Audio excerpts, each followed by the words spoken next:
Okay, welcome to the November 4th edition of the SIG Cloud Provider, Azure Cloud Provider Subproject meeting. This is a meeting in the Kubernetes community and as such is governed by the Code of Conduct. And that just means we're all going to be nice to each other, okay? And since it's just a few of us, it should be short and sweet. I can see, Stephen, you already have the notes open. I believe you probably added the Kubernetes SIGs migration agenda item. Yeah. So I actually, well, there's several things we can talk about that I didn't have prepared agenda-wise, but happy to talk about those. So why don't we start with the SIGs migration? Sure. So it's not letting me post a link to in the chat for some reason, but There it rather goes. in the notes. But I just popped it in the chat if someone wants to paste that in. So Someone basically, being me, I'll do that. yeah. So basically, what's happening is, so I called for lazy consensus on that issue, and that has since been achieved this Friday.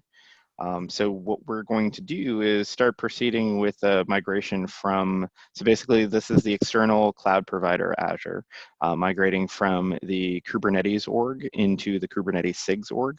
So as policy, when we create new repos for Kubernetes, if they are SIG related and not core Kubernetes, so core Kubernetes relating to core components of in-tree Kubernetes, then they should be created in the Kubernetes SIGs org.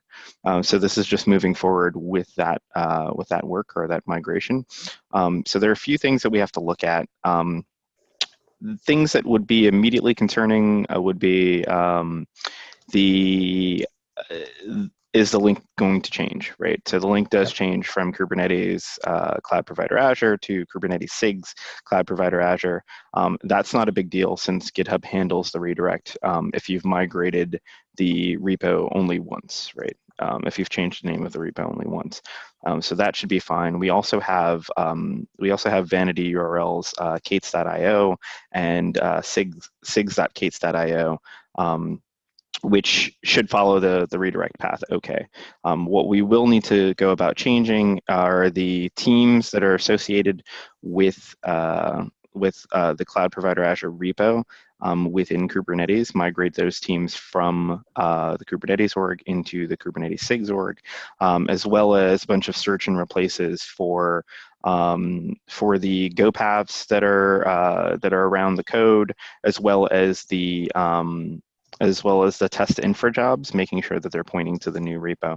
So I'm going to basically seed a bunch of those PRs today, hopefully today. I think that'll work fine. Today, and then put a hold on them until we do the repo migration, and then unhold them all at once that's done. So it should be quick and painless. If you are using the external cloud provider and see any weirdness, please let us know. The channel for Slack is provider Azure, and then the mailing list is Kubernetes provider Azure, Kubernetes-provider-Azure at googlegroups.com. Cool. That works for me, Stephen. Thanks for the update. Does anybody have any questions about the migration to Kubernetes SIGs? I see we had a few more people join.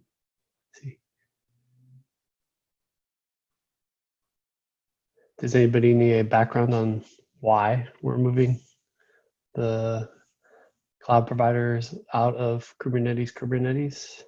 Or is that clear to all who are attending?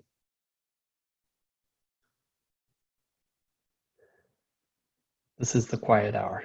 Okay, got it. Okay, since we kicked off before several people had joined, there are a couple of names I don't recognize, and we like to welcome new participants. I think since there's so few of us on here, I think we can do just a quick round of introductions just so folks know who's working on Cloud Provider Azure.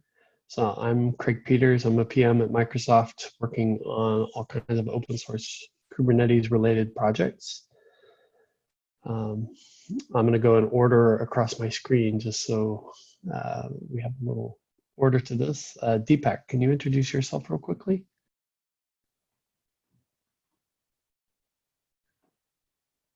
You seem to have gotten your audio in order, but you're muted.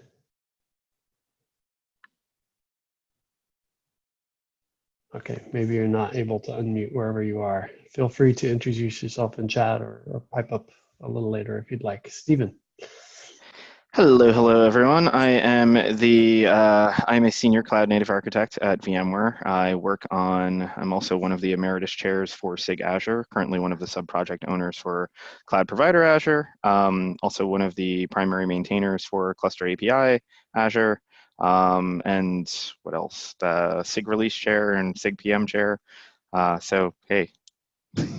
Stephen of everything, yes. Jose. Hi, I'm Jose. I'm working as a platform engineer in Giant Swarm, and I'm part of the Azure team in Giant Swarm. This is the first time I joined this meeting. I just wanted to see what are you folks up to, and that's it. Thanks, Jose. Rita. Hey, welcome. I'm Rita. I'm an engineer on the same team as Craig. I'm also focusing various upstream efforts at Microsoft. Welcome, everybody. So let's see. There were no other agenda items. Looks like we lost Deepak.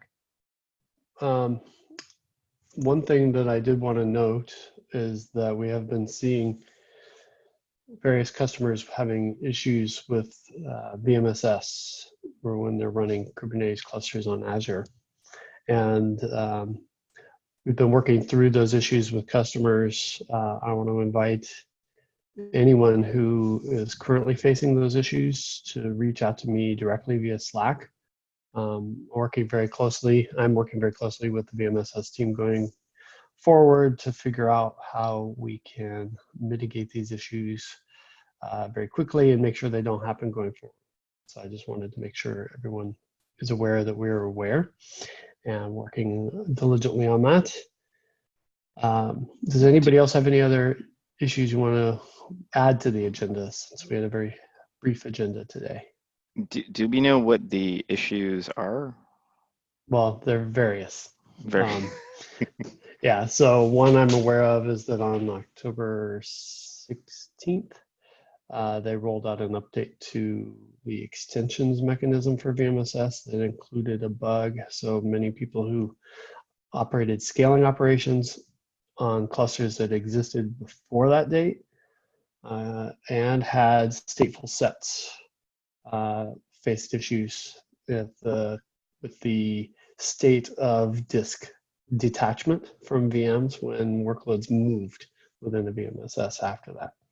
So we've since resolved those issues to the best of my knowledge. I haven't been able to find any new instances of that, but that's the most recent one that I'm been intimately working on. Do we have tracking issues that we can at least link people to so they can read up on the history?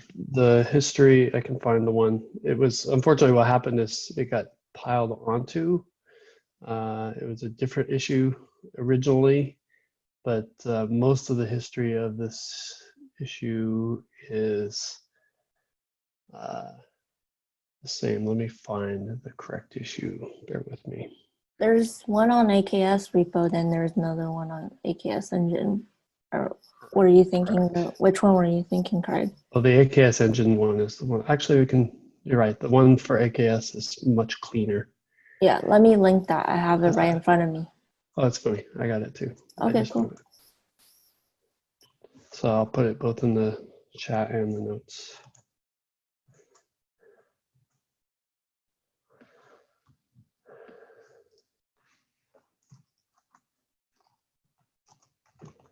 So has anyone on this line experienced anything? Jose, have you had any issues lately? I don't recall anything regarding VMSs. I recall something about deployments failing randomly. I just joined Giant Swarm a couple of weeks ago, so I'm not comfortable enough with all the details about this. Okay, fair enough.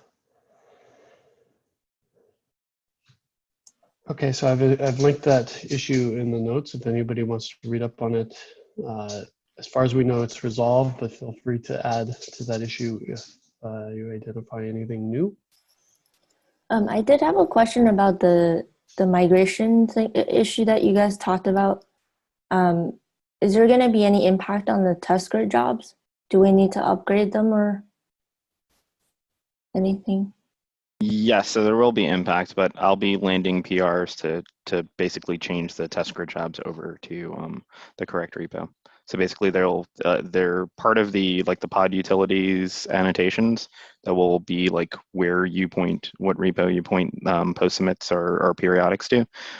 So that just needs to be edited, and we need to make sure that they land basically after the repo moves, right? Yeah, for sure. Just let us know when that happens. So, yeah, we have Yeah, for various sure. people keeping track of it. Yeah. Yeah, I'll drop, so the tracking issue, I'll drop links to all of the PRs in there, which will include the test grid cutover. Cool, thank you. Yeah, no problem.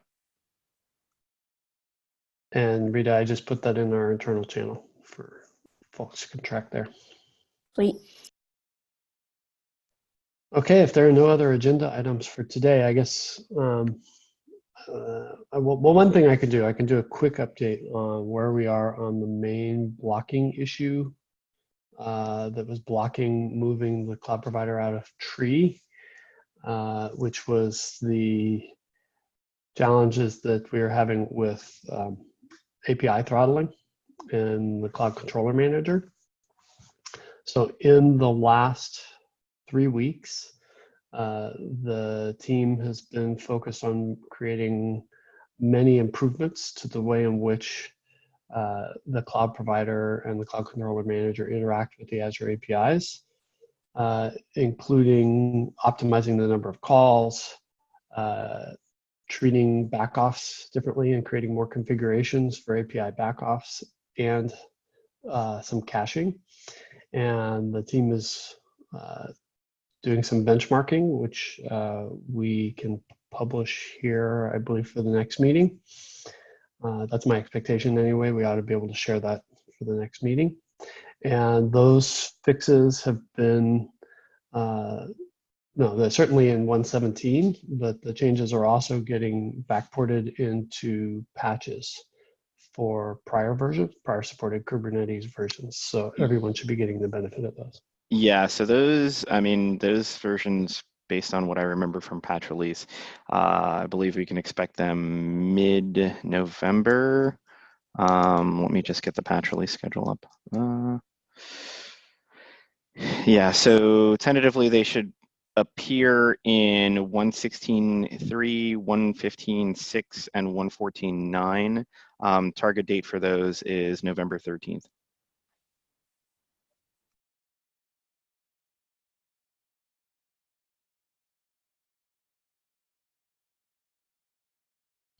Thanks, Stephen. That's all I have for today. Anybody else have anything they want to add? Bring up? Good on my end. I have a question. Don't know if this is the right forum or not, but Give it a regarding shot. the cloud provider integration with Kubernetes, since during the last weeks, some folks have had problems with the rate limit on the Azure API. Would it be useful to expose the remaining requests left on your subscription as a Prometheus metric or something like that? That's a very good point, and that's something we're also investigating, is instrumenting the cloud provider to emit exactly the right kind of metrics. The number of calls left in your current point in time quota against a particular resource is definitely one of those. That'd be a fun chart to watch as it decreases and then increases again. It'll be a nice sawtooth. But sort of tracking the minimums over time could definitely be useful. So yes, as with the changes to the way in which we're calling the APIs and reducing the number of API calls, you need to upgrade to newer versions of Kubernetes to get the benefit of those. Is that something that's possible in your environment, Jose? Yeah, we tend to be pretty much updated with the latest release. So we are getting all the goodies. But still, now we are afraid of hitting the rate limiting again. So we wanted to see the remaining requests.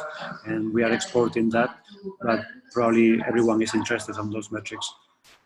Definitely. No, I think that's a great point. And Rita pasted into the chat a tracking issue, an issue that is tracking that, and you can certainly follow along there.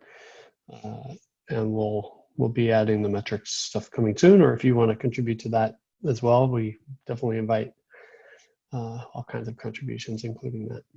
There are some numbers in that issue comment that, in case you're curious.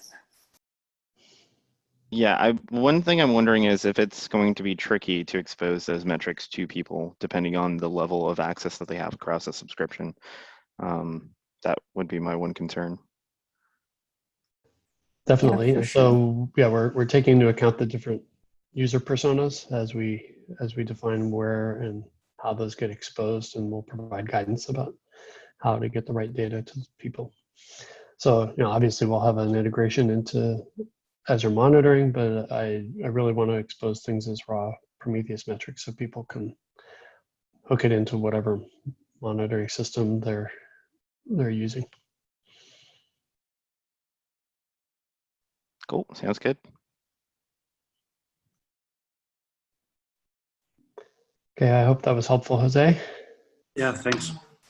Great.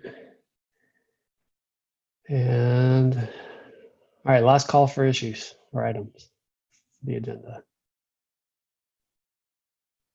Okay, let's give everybody 10 minutes back. Once again, the recording will be posted on YouTube and the link put in the notes, and look forward to seeing you at the next session or reach out on Slack. Bye all. Take it easy, Have a great everyone. day. Nice meeting you. Bye.